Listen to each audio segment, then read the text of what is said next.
Yes, you guys, this is what I've been saying. Yes, okay, thank you for commenting this so much. And okay, remember how I made that video just like poking fun at how Jeremiah said, "I'll always give you a ride, Belly." Then someone commented, "Terms and conditions apply."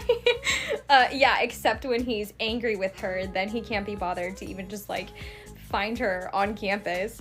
Okay, and never, ever forget from season 1 that Conrad wasn't even asked to show up to help Belly and Taylor when they needed help. They called Jeremiah, not Conrad. And Conrad had a whole full conversation with Nicole, right? And Jeremiah had already left, right? He had a head start, and Conrad still showed up at the exact same time to come and rescue them.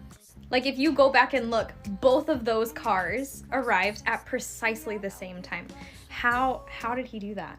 So yeah, these two literally traumatized Conrad on his own car, on top of his own car, and he's now saying that he's going to take the bus, and he's offering to drive Jeremiah's car back to Boston. This is definitely a significant change that they intentionally did for the show. I promise you, this was an intentional change, and they wanted us to pay attention. They wanted us to pay attention when Steven made that comment about never letting Taylor take the bus.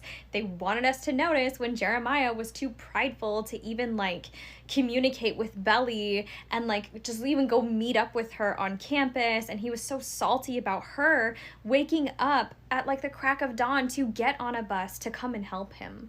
And then when he gives her a ride and she does get in the car with him, he is unable to fix the problem when the tire pops on the side of the road, and he insists on calling somebody else when she does know how to fix the problem, and then he gets angry with her when she does know how to fix the problem. It's all symbolic, my friends. All of it is a larger metaphor. Okay, and look at this from book 3. You guys are always saying that like we Conrad stans are like pulling out the tiniest details and like reading too deeply into them, but the tiniest little like subtle things that Jenny wrote about in the books become big major plot lines in the show. So I don't want to hear it. Anyways, this is from book 3. Belly is describing her time in college and her relationship with Jeremiah when she first realizes that there's incompatibility. She describes how Jeremiah would often make her take the bus. He offers to come over to her place. He's like sick with allergies or something. She says, yeah, like implying he could come over. Yeah, I said sourly, we could do that. At least I wouldn't have to take the bus.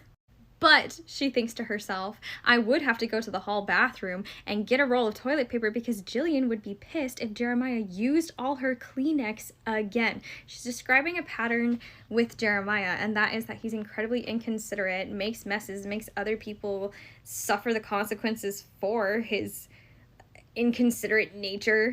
And then she says to us, after describing all of these tiny little minuscule things that do add up over time in a relationship, and yes, these tiny moments do signify a deeper inability to grow, reflect on oneself, take accountability, actually care for another person's needs other than your own. And she says, I didn't know it then, that all of that was setting the stage for our first real fight. We had one of those screaming and crying kind of fights, the kind I promised myself I would never have.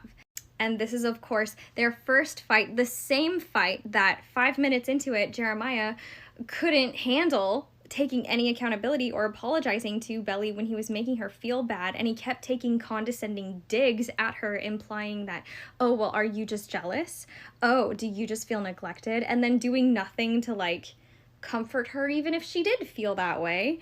Yeah, he decides to just like fake dump her for a week so he could go off and cheat on her in Cabo and then come back and give her a puka shell bracelet and say, oh, well, it's okay, right? And not tell her what he did. And then it's also here in book 3 that Belly describes how sometimes she would pull out memories of Conrad from time to time, like looking at an old sentimental seashell collection. She said that she used to do this while she was waiting for the bus. Probably often when she was waiting for the bus that would take her to Jeremiah because he was too lazy to come and get her. So I think what the show does such a great job of is really showing the connection between Belly and Conrad, and really how much they really do listen and pay attention to everything that each other tells them. So with the pool scene parallel, which is one of my favorites in the whole show, we've got Belly and Conrad on the first night, and Conrad's out there obviously because he knows Belly is going to be out there. He knows her well enough to know that's her favorite thing in the entire world is to night swim, and she's the only one that really goes out there at night to swim, and he's learned that about her throughout the years. And she sees Conrad, and the first thing that she says to him is like, "Thought you said smoking marijuana messes with white matter." And then he's just kind of like sitting there, and he's like, "Do you remember like everything that I've ever told you?" And Belly just kind of like turns away and is like kind of ignoring what he's saying.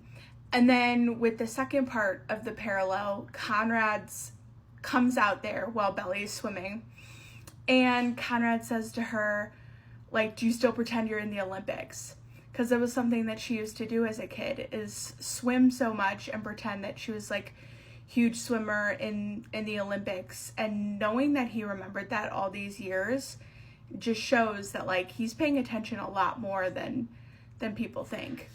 We've got this scene in season 2 where Belly and Jeremiah are at the boardwalk with everybody else, and Belly talks about, she's like, well, competition is the key to making Conrad happy. And the fact that even just this conversation alone between her and Jeremiah, the only thing that she could remember about Jeremiah is that he likes Ariana Grande and cheeseburgers from McDonald's. It's very surface level. There's not enough depth to their relationship, or lack thereof. We've got this scene in episode 3, like in the very beginning, although this is a horrible shot of Belly. Sorry, Belly. But Belly even bringing up the point that Conrad told her that he wanted to switch his major to biology to become a doctor and help people like the people that helped his mom. Only Belly knows that. Belly, I'm pretty sure, is the only person that he told. And Belly even bringing it up in front of Jeremiah, and Jeremiah acting like very confused, just made my point all the more clear. She was the only one that he was planning on telling that to, and her just being like, "How are you going to become a doctor if you fail out of school?" And Conrad, of course, is like ignoring what she's saying, as he's just so upset and like confused with seeing her in that moment, and being like, "I have no idea what you're talking about." Just makes it so frustrating. And we've got my 2 favorite scenes for last. The first one with Conrad bringing up the point that Belly gets motion sickness when she reads in cars. Jeremiah claiming that he knows that, which I highly doubt he ever did. Because Belly, from what we're seeing in the show, Belly's the only one that ever really had car road trips like with Conrad. Because Conrad picked her up, they went to Cousins. There were like probably multiple other times that Conrad went to see her, and they like went and drove and did stuff, and Jeremiah made her take the bus. So they never really had, like, besides like the one trip back from Brown to Cousins, they never really had like enough time to like go on road trips together. And then of course we got the Sour Patch versus Swedish Fish debate, which it's not even really a debate. Everybody knows that Sour Patch Kids are far superior than Swedish Fish any day. Swedish Fish remind me of like that wax candy that's like a root beer. It's like in the shape of a root beer can. They're disgusting. I can't stand them. But my point to all this is that there's so many details that the show provides us as viewers.